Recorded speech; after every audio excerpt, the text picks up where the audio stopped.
Hi students, to তোমালোকৰ some basic concepts of chemistry chapter 2 third lecture. Last classত আমি পঢ়িছিলোঁ about general classification of matter. এতিয়া আমি classification of matter পঢ়িম, but সেইটো microscopic levelত হ'ব. Matterক আমি দুটা টাইপত classify কৰিব পাৰোঁ.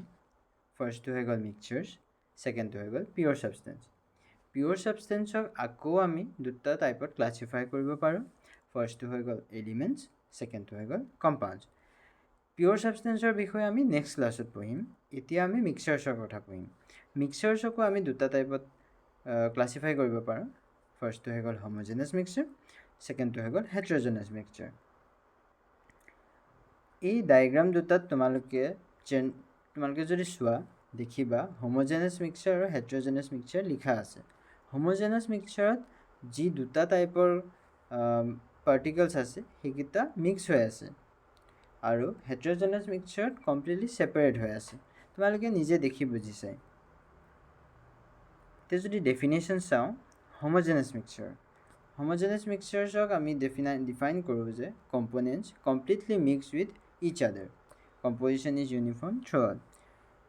এই লাইনটো যিটো কম্পনেণ্টছ কমপ্লিটলি মিক্স উইথ ইচ আদাৰ, এই তুমি ডায়েগ্ৰামটোতে চাই গম পাবা তোমালোকে এই কম্পনেণ্টছখিনি মিক্স হৈ আছে নিজৰ মাজতে.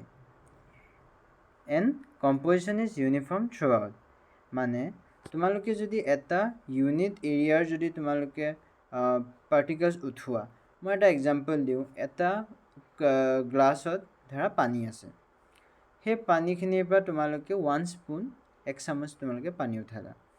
সেই পানীখিনিত যিখিনি গোটেই গ্লাছটোত আছে সেয়া, এণ্ড তোমালোকৰ স্পুনটোত ছেইম পাৰ্টিকলছ ছেইম কম্পজিশ্যন যদি থাকে সেইটোক ইউনিফৰ্ম থ্ৰু আউট বুলি কয়.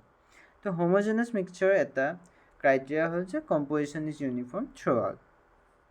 ইয়াৰ এক্সাম্পল হ'ল চুগাৰ চলিউশ্যন এণ্ড এয়াৰ. এয়াৰত আমি 71% নাইট্ৰজেন, 20% এৰাউণ্ড অক্সিজেন পাওঁ.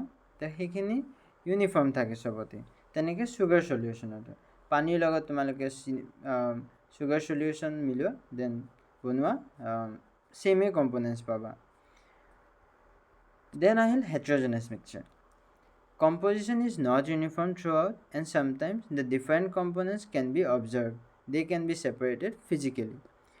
ইয়াত তোমালোকে ডায়েগ্ৰামটোতে দেখিবা কম্পনেণ্টছখিনি মিক্স হৈ থকা নাই আৰু আমি ইয়াক ইজিলি ছেপাৰেট কৰিব পাৰিম উইথ ৰেচপেক্ট টু, মানে যদি আমি তুলনা কৰোঁ হোমোজেনাছ মিক্সাৰৰ লগত, তেওঁ হেট্ৰ'জেনাছ মিক্সাৰক আমি ইজিলি ছেপাৰেটো কৰিব পাৰিম.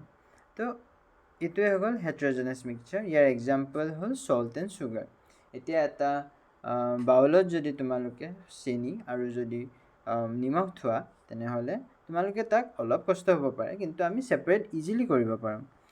তো সেয়াই হৈছে হোমোজেনাছ আৰু হেট্ৰ'জেনাছ মিক্সাৰ. এতিয়া আহি গ'ল ছেপাৰেশ্যন অফ কম্পনেণ্টছ. এই মিক্সাৰখিনিক আমি ছেপাৰেট কৰিব ধৰা আমাৰ কাম আছে যে আমি ছেপাৰেট কৰিব লাগে. তো তাৰ কাৰণে আমাৰ কি কি মেথড আছে তাৰে আমাক বুকত দিয়া হৈছে ফিজিকেল মেথডছৰ কথা. এক্সাম্পল হ'ল হেণ্ড পেকিং, মানে হাতেৰে উঠোৱা. তাৰপিছত হৈ গ'ল ফিল্ট্ৰেশ্যন, দেন ক্ৰিষ্টেলাইজেশ্যন এণ্ড ডিষ্টিলেশ্যন. তো এইখিনিত এই মিক্সাৰৰ এই টপিকটোত ইমানখিনি আছিল. নেক্সট ক্লাছত আমি পিয়'ৰ ছাবষ্টেঞ্চৰ কথা পঢ়িম আৰু আমি তাক কেনেকৈ ক্লাছিফাই কৰিব পাৰোঁ, তাৰ ডেফিনেশ্যন আৰু সেয়া আমি পঢ়িম. তো থেংক ইউ.